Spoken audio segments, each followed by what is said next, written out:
Hello friends, I am glad to see you again. Today I will tell you about the HOA that built 2 houses on my mountain land. Someone close to me suggested I find a place to breathe away from city lights and noise years ago when I was going through a rough patch. I randomly searched for an affordable, off-the-beaten-path property. I found a small ad for a rugged mountain parcel after weeks of calling and asking. Not even a full listing, but a footnote in a local land magazine. I drove almost 3 hours from the nearest large town to see it and felt an instant connection. Many pine trees lined the slopes, late spring wildflowers filled the clearings, and wildlife roamed. Just what I needed. I saved up and bought the land even though the real estate agent said it was protected. No big buildings, just nature and maybe a campsite. It was ideal then. I never wanted to build anything big. I wanted to sit under the stars, listen to the wind in the tall grass, and escape city life when it got too much. It was far, but that was the point. I mostly cleared small walking paths, built a small fire pit in accordance with local fire safety rules, and pitched a tent when I stayed a few nights. I sometimes brought a small portable grill to cook hot dogs or roast s'mores at night. The whole area matters to me. One spring, I scattered wildflower seeds to attract pollinators and brighten the eastern ridge meadow. Phone reception is poor in the valley and some parts of the slope, which is ideal for unplugging. I noticed new development along the winding road to my property in recent years. On land near the main route, large log cabins with modern amenities and stunning views appeared. So I discovered a new homeowners association, a HOA, formed around a series of adjacent plots. They called themselves fancy and official, but my property was outside their borders, so I ignored them. They never sent me membership packets or mail. I assumed they were unrelated to me. My assumption was a huge mistake. About a year ago, I received a letter about mountain landowners' new community guidelines. I ignored it, thinking it was an innocent mistake, thinking I wasn't part of their development. A few months later, I received a more assertive letter about communal projects, shared responsibilities, and general property maintenance. I promptly replied with a letter. My broadband was spotty, and the mailing address was all I had, politely explaining that my parcel was outside their association, so I would not be paying them or signing any agreements. I foolishly thought we'd resolved it after hearing nothing for a while. I had my personal life too. I live in another state most of the year and work a demanding job with few days off. I didn't visit the mountains as often as I wanted because they were recreational. The HOA letters were unexpected because I'd never dealt with them before. My cousin Jade, who wanted to build a vacation home or sell the property, caused family drama over the next few months. We had fought before. She wanted to open a wellness retreat or music venue up there, but I kept telling her no. Zoning laws would be violated first. Second, I cared deeply about land preservation. We dropped the matter, or so I thought. I took a week-long mountain vacation in spring. To see how many new wildflowers would bloom excited me. Testing a new camera lens on local wildlife was my goal. I drove my old SUV up the gravel road, enjoying the fresh air and escape from city traffic. As I turned onto the private pathway to my property, I nearly drove off the road in shock. 2 brand new, unfinished, but clearly permanent cabins stood at the edge of my land, where only tall grass and a few trees had been. For a moment, I thought I'd gone wrong. I checked my survey map and found myself on my property. Seeing those structures filled me with confusion and anger. I parked and got out to investigate. Not your typical weekend hunting shacks. The foundations, wooden framing, partial roofing, and electrical wiring were real. Construction equipment had also ripped up the turf. Tree stumps remained from several cuts. Under tarps, boxes of construction materials were stacked. It was like someone had given them free rein. I marched up to the cabins and called out, but no one was there. I photographed everything, inside and out, including the supplies. Since the structures weren't locked up, I entered one and saw that the interior studs were labeled with a local contractor's brand for new builds. That made me angrier. My property is clearly a non-build zone in county records. A responsible contractor wouldn't build there without a permit. So either they didn't know the land was protected or they were breaking the rules. Regardless, I was furious. I spent the rest of the day marching around recording every sign of illegal activity. Tire tracks, a trench that looked like a septic system trench, and leftover plumbing piping. During my survey, I found an old stake with colored flagging used to measure foundation boundaries. HOA Communal Development Plan Identification Code was on it. Then the puzzle pieces fit. These structures must be related to the HOA that contacted me. How had they dared build on my land? The situation was surreal, but I wouldn't tolerate it. Calling began the next morning. First, I contacted the local building department. They checked records and found no cabin permits. This is a major violation in our county, especially given the land's environmental protections. I told the official the location and he was as shocked as I was. He advised me to file a formal complaint in person at the office. Next, I called my real estate attorney friend Leroy. Leroy was shocked and told me we may be dealing with trespassing or fraud if the HOA used doctored documents. Before going into town, I walked around again to confirm property lines. Even though I knew my boundaries, I wanted to see if the HOA thought this land was theirs. Old survey markers from when I bought the property were found. At least 200 feet from the boundary, the new cabins were within my parcel. They had no place there. Later that week, I drove to the building department to file paperwork. Officials said an inspector would investigate. To check my deeds, I stopped at the county recorder's office on my way home. The staff there checked everything and said no new boundary lines had been recorded that might overlap with my land. It was clear that someone was building on private land without permission. For the next few days, I stayed at my property rather than returning to the city to see if anyone showed up. I heard trucks rumbling down the path the third morning. We received 2 vehicles with the same logo as the building materials. 3 construction workers got out, grabbed tools, and headed to the site. I stopped them and politely told them they were trespassing on private property. All looked startled. A supervisor claimed this was part of a new development plan approved by the association. I informed him that it was my land, that I was not in that association, and that he needed to contact his employer because they were not authorized to continue. Supervisor called. I watched him become more confused from nearby. After the call, he looked annoyed and told his crew to pack up. I apologize for the misunderstanding, he said. I was told the association owned this section.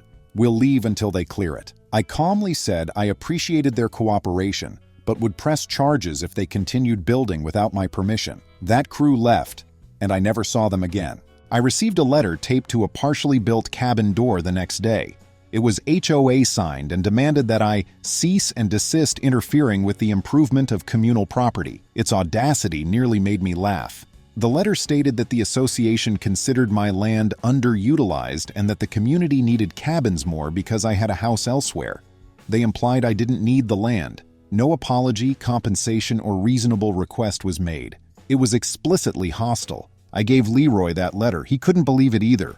He advised me to file a trespassing complaint with the local sheriff's department and prepare to sue them. After I did that, the sheriff investigated.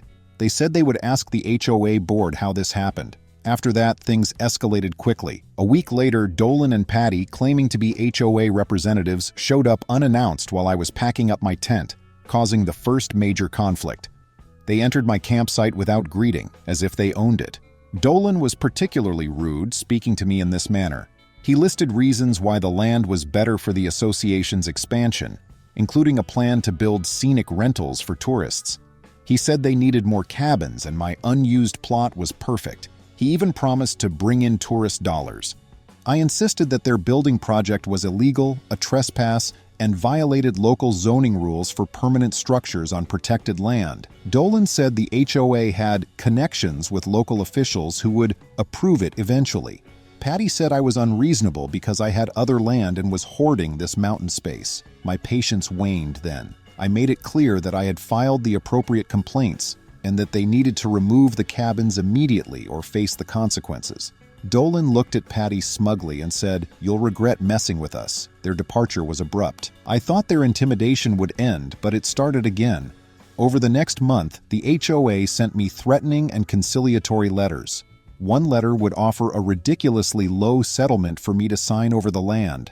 The next letter would accuse me of interfering with the HOA's business and claim they could forcibly annex my property. All of it was legal nonsense.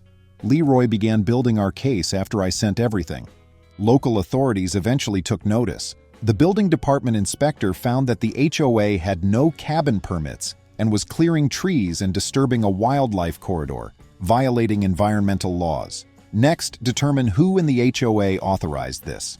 The sheriff's investigators discovered Dolan and Patty were board members who oversaw new development, not just representatives. They led the cabins initiative, likely using funds from unsuspecting HOA members who thought these expansions were on legally acquired land. I also discovered, to my shock, that Jade, my cousin, had taken part in some preliminary discussions with them about using the land for a business venture. She never had the authority to sign anything over, but it seemed she had at least pitched the idea that she had access to my property, leading the HOA to believe they could push forward. When I confronted Jade, she admitted to discussing potential deals with them, but claimed she had no idea they would start building without an official contract. That was cold comfort to me. Our relationship, already shaky, was now in shambles. As the legal wheels turned, things got even more bizarre.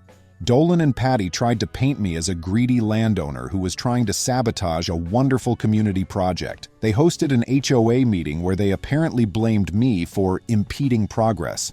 Meanwhile, the building department had issued a stop work order for the entire site, and the sheriff's department was investigating the possibility of criminal trespass, vandalism for the trees and the environment they disrupted, and some form of fraud if they misused HOA funds or lied about land ownership. My neighbors in that region were mostly on my side, though a few folks who lived closer to the HOA developments seemed to have believed Dolan's narrative. One neighbor told me that Dolan had claimed I had abandoned the property years ago and had no interest in returning. That was obviously false. Leroy suggested we file a civil suit against Dolan, Patty, and the HOA for trespass, conversion, and property damage. We also decided to name any contractor or board member who had knowingly aided in the illegal build. It was a big step for me, but I realized it was necessary if I wanted to put a stop to these people. The day we filed, I felt equal parts relieved and anxious. Lawsuits can drag on forever, and the costs can become steep. Still, letting them trample my rights wasn't an option. Meanwhile, the environment on my land was suffering. Construction debris had partially flattened a patch of wildflowers I'd carefully nurtured for pollinators. Some of the removed trees had been home to birds and squirrels. The water runoff in the small stream near the cabins looked muddy compared to how it had been before. Every time I walked around, it hit me how deeply they disrespected the natural habitat. At night, I often found myself lying awake in my tent, furious and frustrated that these cabins still stood there, looming like unwanted monuments to arrogance. About a month after we filed our civil suit, I got a call from the local law enforcement detective assigned to the case, indicating that they had discovered something bigger. Evidently, Dolan and Patty had not only used HOA funds to build on my land, but they had also falsified some documents to present to the rest of the HOA membership. They'd shown a doctored survey map that merged my parcel into their planned expansion area. This was no minor slip-up. This was full-blown fraud. They had manipulated official records in an attempt to justify spending money on the construction. The detective even found out they'd been doing something similar with another neighbor's property, though that neighbor had caught them early and had come to an agreement under the table, receiving hush money, or so the rumor went. When the news broke that Dolan and Patty were under criminal investigation, the HOA membership went into a tailspin. They tried to distance themselves from the scandal, holding emergency board meetings to remove Dolan and Patty from their positions. Some members apologized to me directly, claiming they had no idea what was going on behind the scenes. A few individuals even confided that they had been pressured to donate extra funds to common development or risk fines. It was the standard story of HOA bullies abusing their power.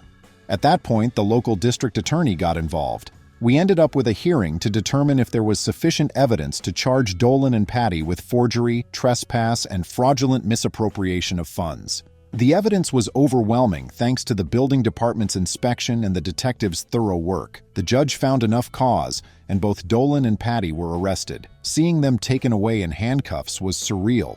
Part of me felt vindicated, but another part of me was deeply saddened that it had gone this far. The process of restoring my land would not be simple, and I still had a civil suit to see through. While Dolan and Patty awaited the next steps in their criminal case, the new interim board of the HOA reached out to me. Their lawyer proposed a settlement to dismiss the civil claims against the HOA itself, offering me an undisclosed sum for damages.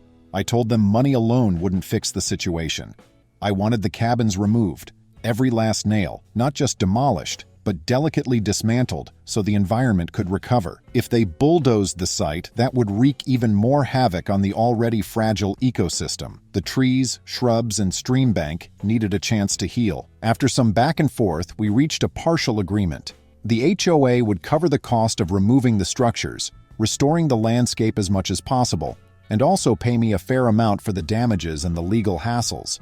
But the biggest twist was that, in the criminal proceedings, the court also ordered Dolan and Patty personally liable for a portion of the restoration. Their punishment would include financing part of the dismantling process out of their own pockets. Furthermore, they had to serve jail time given the severity of their actions, particularly the fraud aspect and the intentional disregard for county regulations. It was a stunning outcome, but one that definitely felt justified considering all the trouble they caused. The dismantling process was carefully organized. A specialized environmental remediation crew arrived at my property to take apart the cabins piece by piece, rather than simply blowing them up or ripping them out with heavy machinery. They used smaller tools, methodically removing roofing, walls, and foundations. A biologist from a local conservation group was present to ensure minimal harm to the surrounding habitat. They filled in the trenches, replanted native trees in areas where stumps remained, and stabilized the soil near the stream with biodegradable erosion control mats. The entire process took about 6 weeks. I visited often, taking pictures and documenting the careful progress, feeling a mixture of relief and sorrow for how much time and energy had been wasted because of someone else's greed. During that time, I also had an unexpected conversation with Jade, my cousin. She showed up one day to apologize for her role. She claimed she'd never meant for any of this to happen, that she was just exploring a potential business partnership. She insisted she thought the HOA board would go about getting the proper permits, and that she was stunned when they built without authorization. She then tried to shift some blame to me, saying if I'd just considered letting them build a small structure for tourism, none of this would have escalated. I took a deep breath and calmly explained that it was never her place to broker deals on my land, especially not in a protected zone.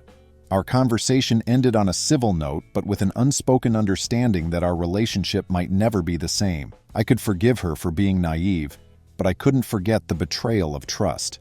By the time the last piece of foundation was pulled from the ground, the land was finally free of those ugly cabins. The environmental remediation group spent an additional few days repairing the disturbed earth, replanting and setting up protective fencing around sensitive areas so new saplings could flourish without interference. I was touched by how seriously they took their job. They even arranged for periodic check-ins over the next 2 years to ensure the area recovers properly.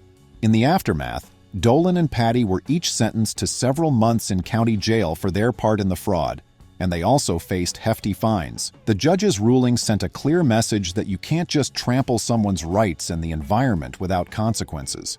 The new HOA board has been cooperative since then, steering clear of me and my property. They also held internal elections and revamped their bylaws. Several other board members who had turned a blind eye were replaced.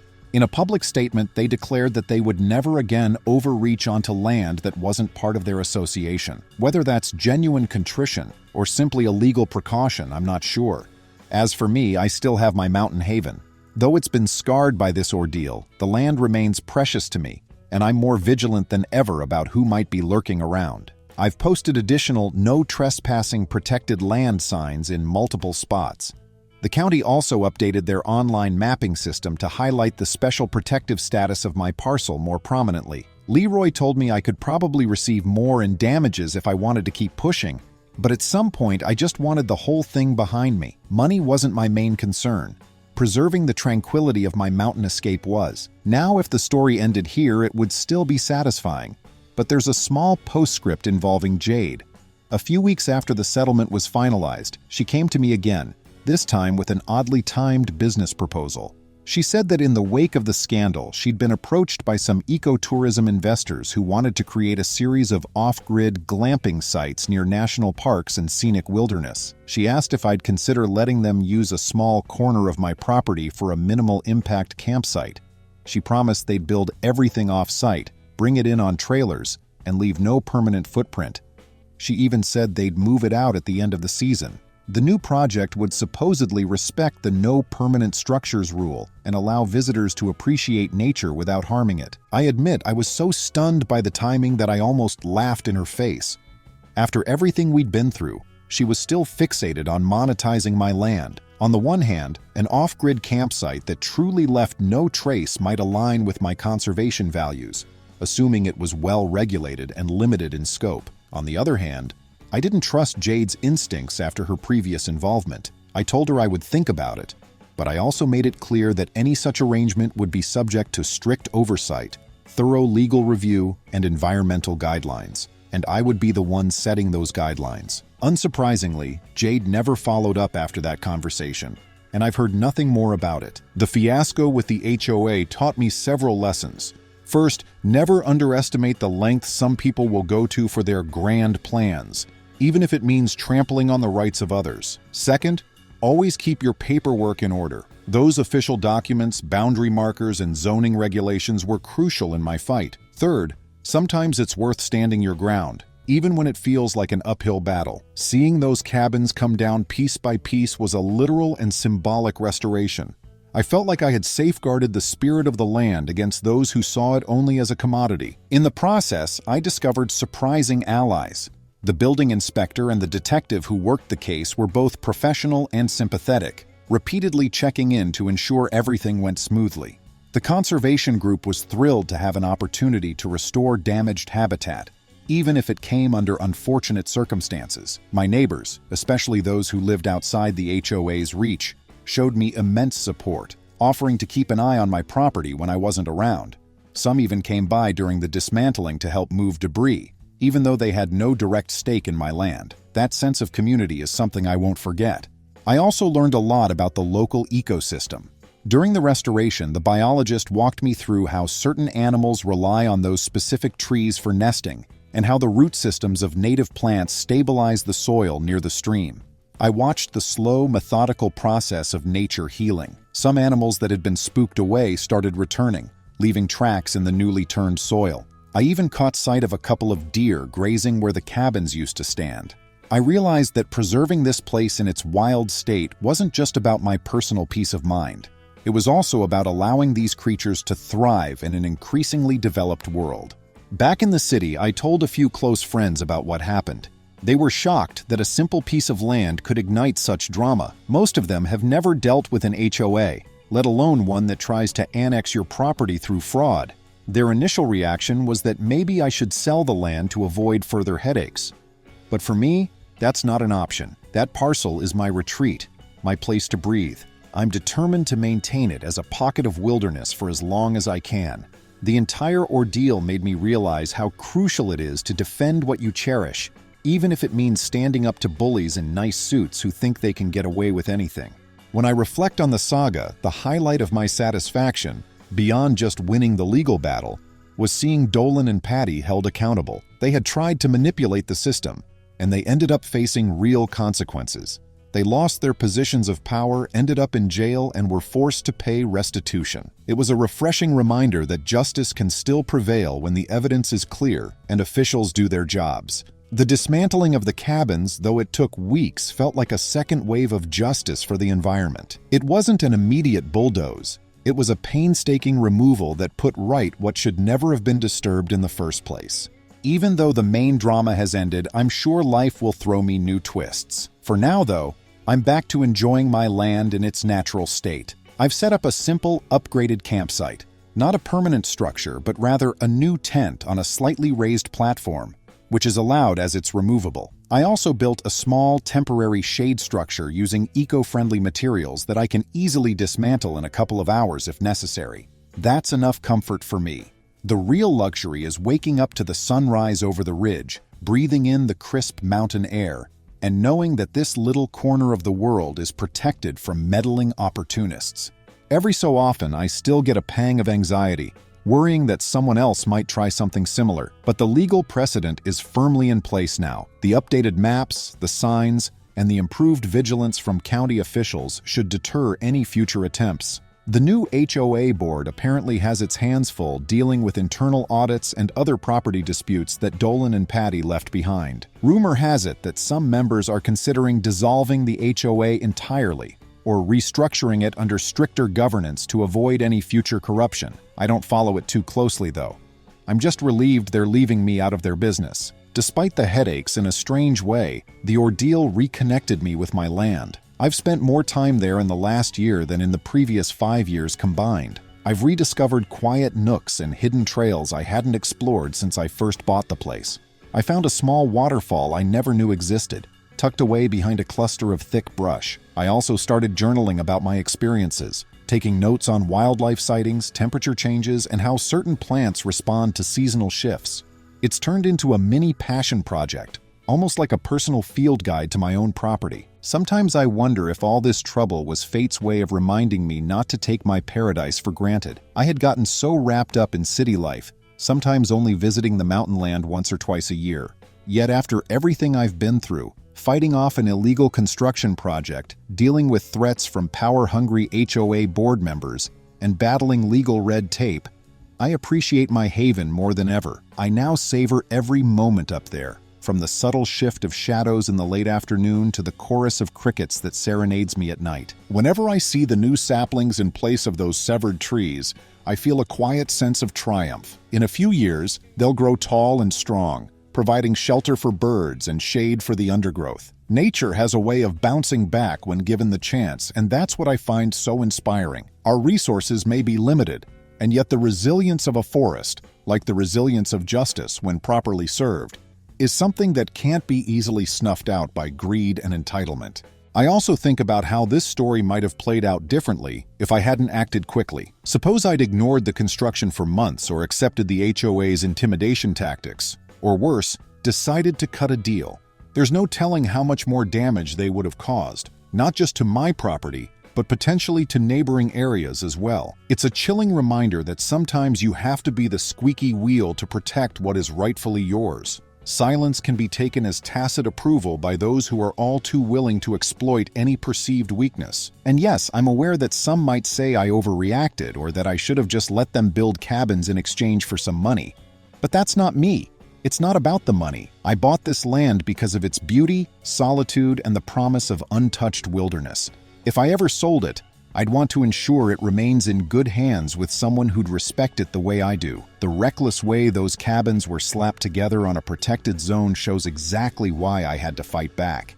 You let one intrusion happen, and suddenly your mountain retreat becomes a commercial eyesore.